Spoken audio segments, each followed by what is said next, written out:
Hello, and welcome to another episode of Adamo Baseball, where I'm your host, Adamo. And in this episode, I'm going to be breaking down the Cincinnati Reds. I know this pick kind of goes against the grain for a lot of people, but I'm actually picking them second in the NL Central, if for no other reason than I think that they probably have the best offense in the division. Pitching wise, it's kind of hit and miss, but I mean, most of the rest of the division is relying solely on their pitching, and they don't really have a lot in terms of bats. I think Cincinnati has the best bats, and I know a lot of people are picking them to regress. It makes sense. Trevor Bauer got signed away by the Dodgers. Everyone knew he wasn't going to be staying in Cincinnati past last year. So, yeah, I mean, it makes sense that people are thinking that the Reds are going to regress. And if you look at their pitching staff, I understand why you'd think that. But I still think that they have the best offense in the National League Central, top to bottom. St. Louis, you got two guys. The Cubs, you don't have a lot of strikeouts, but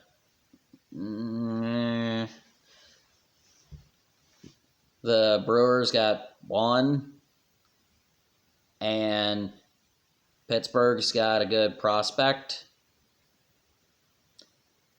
So yeah, I think the the Reds, I'm gonna pay for that one, are actually gonna be able to make some noise this year. I think they're gonna finish second, and I would not be surprised if they win the division. Just let that sink in. Now, if they do, look, they're going down in the first round, and they're probably going to set the record for most consecutive scoreless innings in the postseason.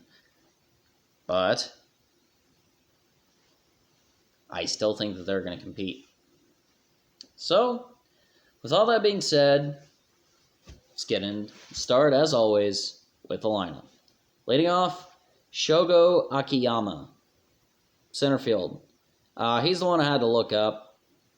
And frankly, it's possible that he could be a good leadoff guy.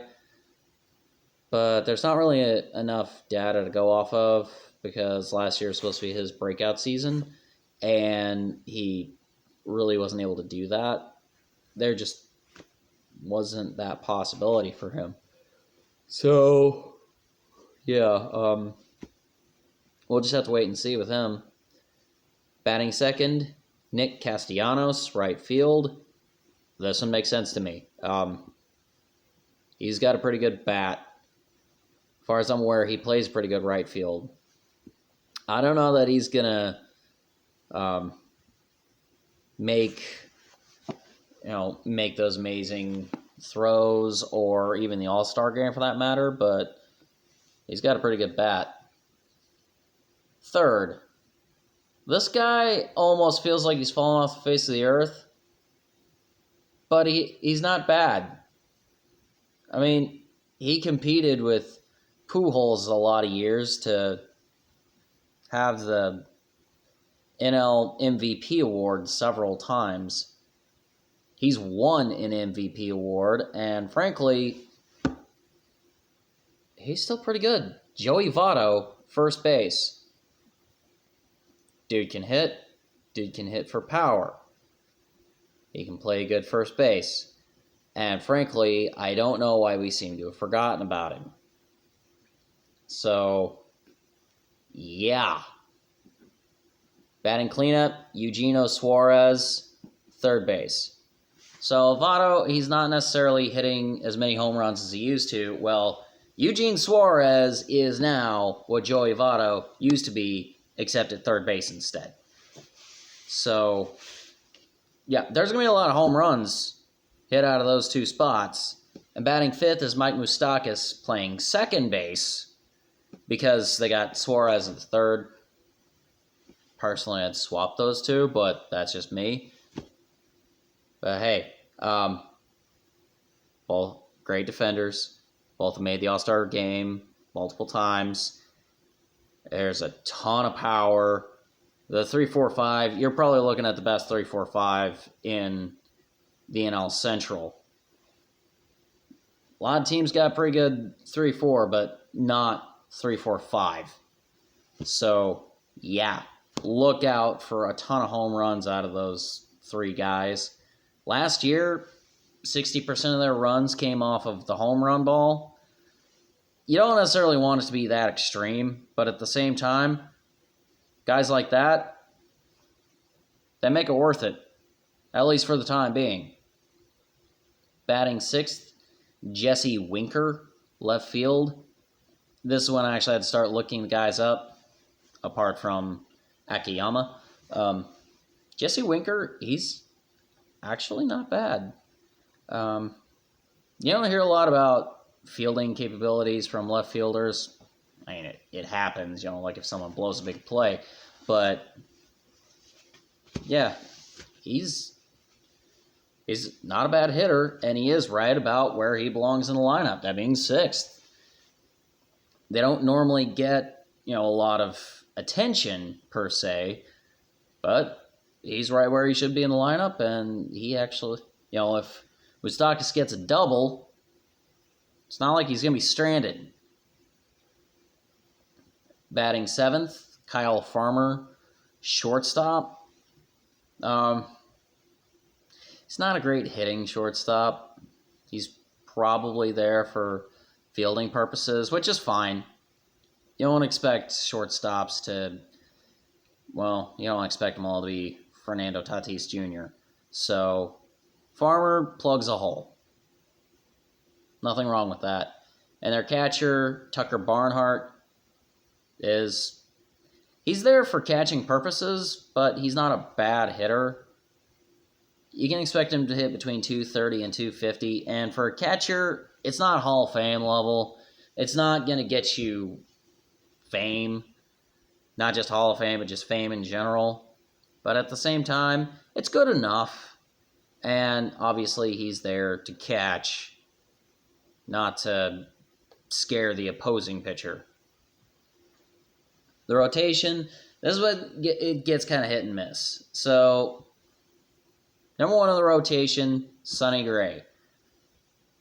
I think I've been critical of him in the past, but at the same time, when he's on, he's on. When he's off, he's off. And frankly, you don't know what kind of year you're going to get out of him. If he pitches the way he's pitched the last couple of years, hey, more power to him. Let Sonny Gray do Sonny Gray things, and frankly, I'd like to see that. But I don't know if we're going to get that. Second in the rotation, this is the guy I'd put first, Luis Castillo. Okay, he's good. He's consistently good, and he's going to be one of the reasons why I think the Reds are actually going to be competitive. I talked a lot about their lineup at the top, but I think that Luis Castillo actually is a true ace, and don't be surprised if he makes the All-Star game. I mean that. Pitching third, Tyler Mahle. M-A-H-L-E. I don't know how to say that correctly. Mostly because I've never heard it called before. It's not bad of what I read. Not necessarily great, but not necessarily bad. So it really depends on how the Reds pitching staff handles him. Pitching fourth, Wade Miley. So he's had some success in years past. He'll just have that one fluke year where he's just not good.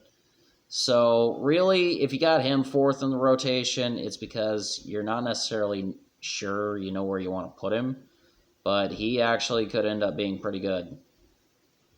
And pitching fifth, Michael Lorenzen. For a guy pitching fifth in the rotation, he's actually pretty good.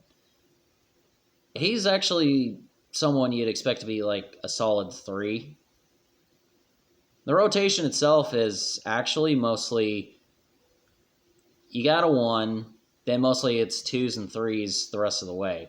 So really, this rotation actually, it could surprise some people.